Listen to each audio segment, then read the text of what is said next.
اللہ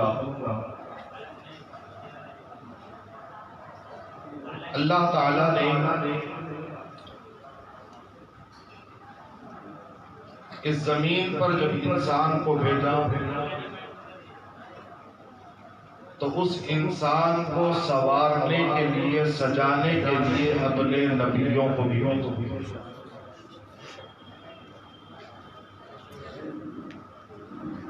جب جب ظلمتیں بڑھی، جب جب تاریکیاں بڑھی،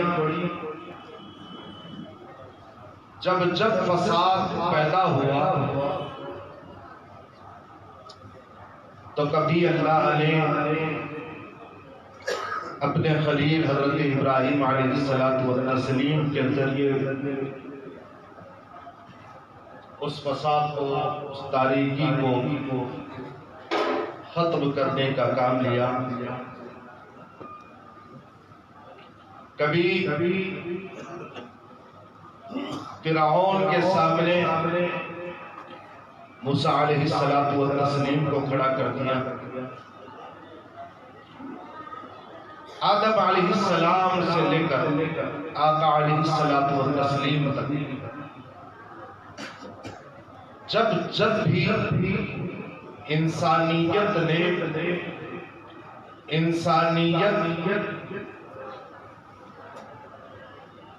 کی سب سے ہٹ کر درندگی اپنانا چاہا، اللہ تعالیٰ نے ان انسانوں کو سنوارنے، ان بھٹکتے ہوئوں کو راہ دکھانے کے لیے اپنے نبیوں کو اس دنیا میں بھیجا۔ آقا علیہ السلام پر اللہ نے نبوت کو ختم فرما دیا۔ یہ ہم سب کا ایمان ہے، ہم سب کا عقیدہ۔ جو ہمارے نبی کو آخری نبی نہ مانے وہ کافر ہے، یہ ہمارا عقیدہ۔ اللہ نے نبوت و رسالت کو اپنے حبیب محمد رسول اللہ صلی اللہ علیہ وسلم پر ختم فرما دیا۔ اب سوال یہ پیدا ہوتا ہے کہ پھر جب نبوت و رسالت کا سلسلہ ختم ہو گیا تو اب پھر انسانیت اگر گمراہ ہو جائے، انسانیت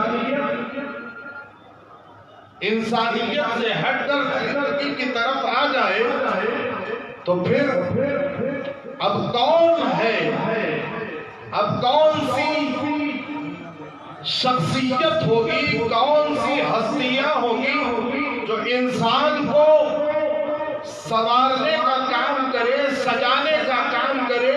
وہ انسان جو درندگی کی طرف جا رہا ہے اس کو پھر دوبارہ انسانیت کا درس دینے کا کام کرے۔ تو عزیزان محترم، اللہ تعالیٰ نے اس کام کو حبیب پاک صلی اللہ علیہ وسلم کی امت کے سپرد فرمایا۔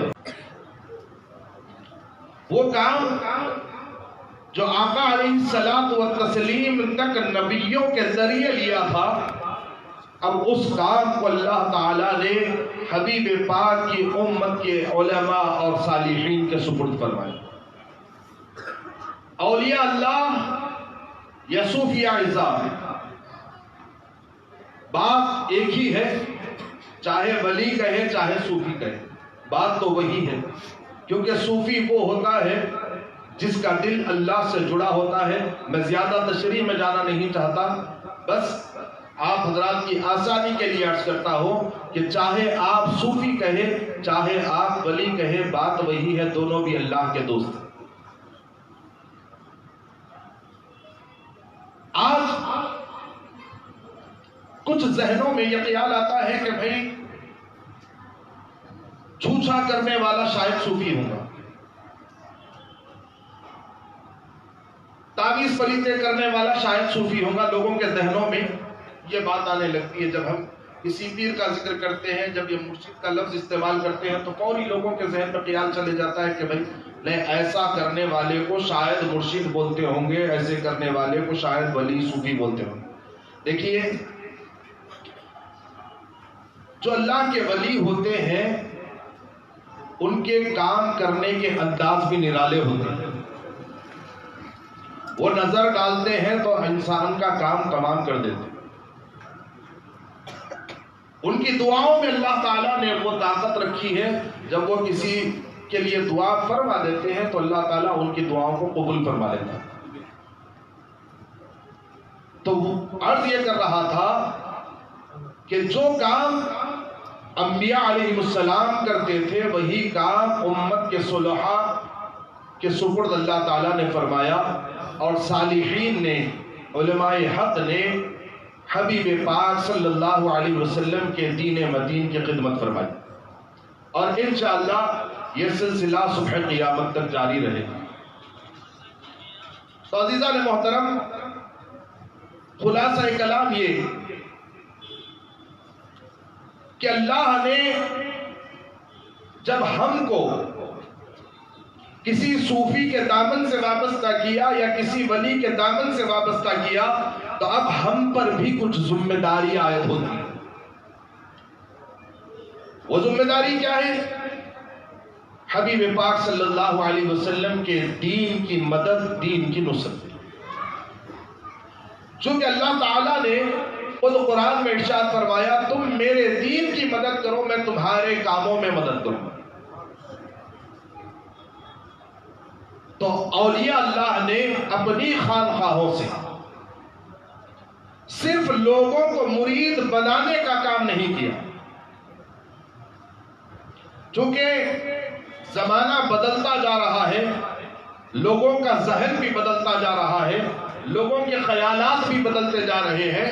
صوفیہ اعظام نے اپنی خانقاہوں سے صرف لوگوں کو مرید بنانے تک کا ہی کام نہیں کیا، بلکہ دین کے لیے جب جس چیز کی ضرورت پڑی ان صوفیہ نے اپنی خانقاہوں سے ان ضروریات کو پورا کیا.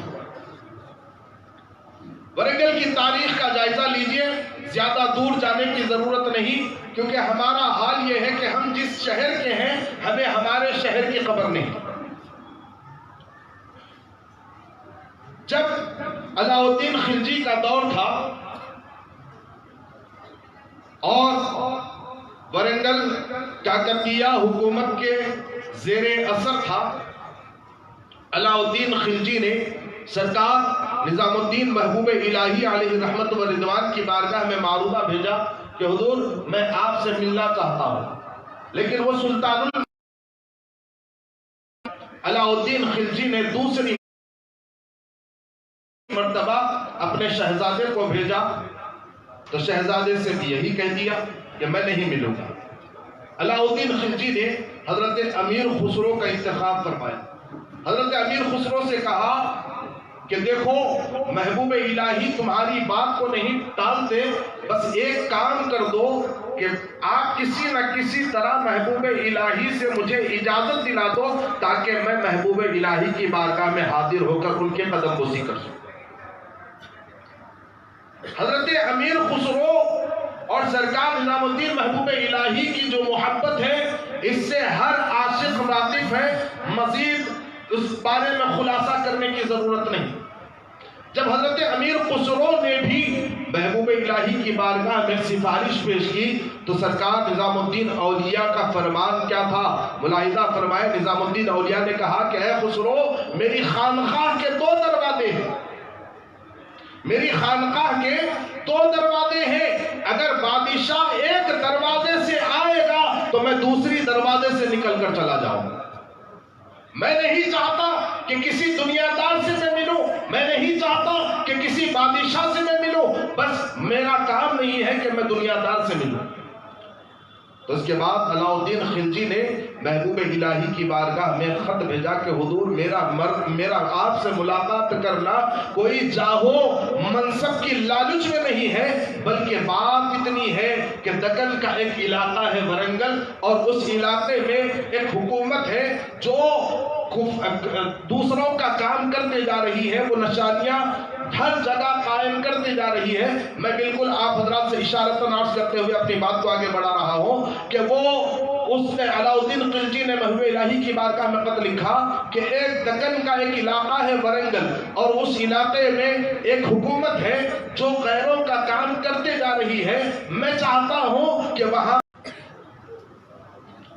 وہ کام جو آقا علیہ الصلوۃ والتسلیم تک نبیوں کے ذریعے لیا تھا، اب اس کام کو اللہ تعالیٰ نے حبیب پاک کی امت کے علماء اور صالحین کے سپرد فرمایا۔ اولیاء اللہ یا صوفیاء اعزام، بات ایک ہی ہے، چاہے ولی کہے چاہے صوفی کہے، بات تو وہی ہے، کیونکہ صوفی وہ ہوتا ہے جس کا دل اللہ سے جڑا ہوتا ہے۔ میں زیادہ تشریح میں جانا نہیں چاہتا، بس آپ حضرات کی آسانی کے لیے عرض کرتا ہوں کہ چاہے آپ صوفی کہے چاہے آپ ولی کہے، بات وہی ہے، دونوں بھی اللہ کے دوست ہیں۔ آج کچھ ذہنوں میں یہ خیال آتا ہے کہ بھئی چھوچھا کرنے والا شاید صوفی ہوگا، تعویذ پلیتے کرنے والا شاید صوفی ہوگا۔ لوگوں کے ذہنوں میں یہ بات آنے لگتی ہے، جب ہم کسی پیر کا ذکر کرتے ہیں، جب یہ مرشد کا لفظ استعمال کرتے ہیں، تو فوری لوگوں کے ذہن میں خیال چلے جاتا ہے کہ بھئی نہیں، ایسا کرنے والے کو شاید مرشد بولتے ہوں گے، ایسے کرنے والے کو شاید ولی صوفی بولتے ہوں گے۔ دیکھیے، جو اللہ کے ولی ہوتے ہیں ان کے کام کرنے کے انداز بھی نرالے ہوتے ہیں۔ وہ نظر ڈالتے ہیں تو انسان کا کام تمام کر دیتے ہیں۔ ان کی دعاؤں میں اللہ تعالیٰ نے وہ طاقت رکھی ہے، جب وہ کسی کے لیے دعا فرما دیتے ہیں تو اللہ تعالیٰ ان کی دعاؤں کو قبول فرما لیتا ہے۔ تو وہ عرض یہ کر رہا تھا کہ جو کام انبیاء علیہ السلام کرتے تھے وہی کام امت کے صلحاء کے سپرد اللہ تعالیٰ نے فرمایا، اور صالحین نے، علماء حق نے حبیب پاک صلی اللہ علیہ وسلم کے دین مدین کی خدمت فرمائی، اور انشاءاللہ یہ سلسلہ صبح قیامت تک جاری رہے گا۔ تو عزیزان محترم، خلاصہ کلام یہ کہ اللہ نے جب ہم کو کسی صوفی کے دامن سے وابستہ کیا یا کسی ولی کے دامن سے وابستہ کیا، تو اب ہم پر بھی کچھ ذمہ داری عائد ہوتی ہے۔ وہ ذمہ داری کیا ہے؟ حبیب پاک صلی اللہ علیہ وسلم کے دین کی مدد، دین کی نصرت۔ چونکہ اللہ تعالیٰ نے خود قرآن میں ارشاد فرمایا، تم میرے دین کی مدد کرو، میں تمہارے کاموں میں مدد کروں۔ تو اولیاء اللہ نے اپنی خانخواہوں سے صرف لوگوں کو مرید بنانے کا کام نہیں کیا، چونکہ زمانہ بدلتا جا رہا ہے، لوگوں کا ذہن بھی بدلتا جا رہا ہے، لوگوں کے خیالات بھی بدلتے جا رہے ہیں۔ صوفیاء اعزام نے اپنی خانقاہوں سے صرف لوگوں کو مرید بنانے تک کا ہی کام نہیں کیا، بلکہ دین کے لیے جب جس چیز کی ضرورت پڑی، ان صوفیاء نے اپنی خانقاہوں سے ان ضروریات کو پورا کیا۔ ورنگل کی تاریخ کا جائزہ لیجئے، زیادہ دور جانے کی ضرورت نہیں، کیونکہ ہمارا حال یہ ہے کہ ہم جس شہر کے ہیں ہمیں ہمارے شہر کی خبر نہیں۔ جب علاؤالدین خلجی کا دور تھا اور ورنگل کاکتیہ حکومت کے زیر اثر تھا، علاؤالدین خلجی نے سرکار نظام الدین محبوب الہی علیہ رحمت و رضوان کی بارگاہ میں معروضہ بھیجا کہ حضور میں آپ سے ملنا چاہتا ہوں، لیکن وہ سلطان علاؤالدین خلجی نے دوسری مرتبہ اپنے شہزادے کو بھیجا تو شہزادے سے بھی یہی کہہ دیا کہ میں نہیں ملوں گا۔ علاؤالدین خلجی نے حضرت امیر خسرو کا انتخاب فرمایا۔ حضرت امیر خسرو سے کہا کہ دیکھو محبوب الہی تمہاری بات کو نہیں ٹالتے، بس ایک کام کر دو کہ آپ کسی نہ کسی طرح محبوب الہی سے مجھے اجازت دلا دو تاکہ میں محبوب الہی کی بارگاہ میں حاضر ہو کر ان کے قدم بوسی کر سکوں۔ حضرت امیر خسرو اور سرکار نظام الدین محبوب الہی کی جو محبت ہے اس سے ہر عاشق واقف ہے، مزید اس بارے میں خلاصہ کرنے کی ضرورت نہیں۔ جب حضرت امیر خسرو نے بھی محبوب الہی کی بارگاہ میں سفارش پیش کی تو سرکار نظام الدین اولیاء کا فرمان کیا تھا؟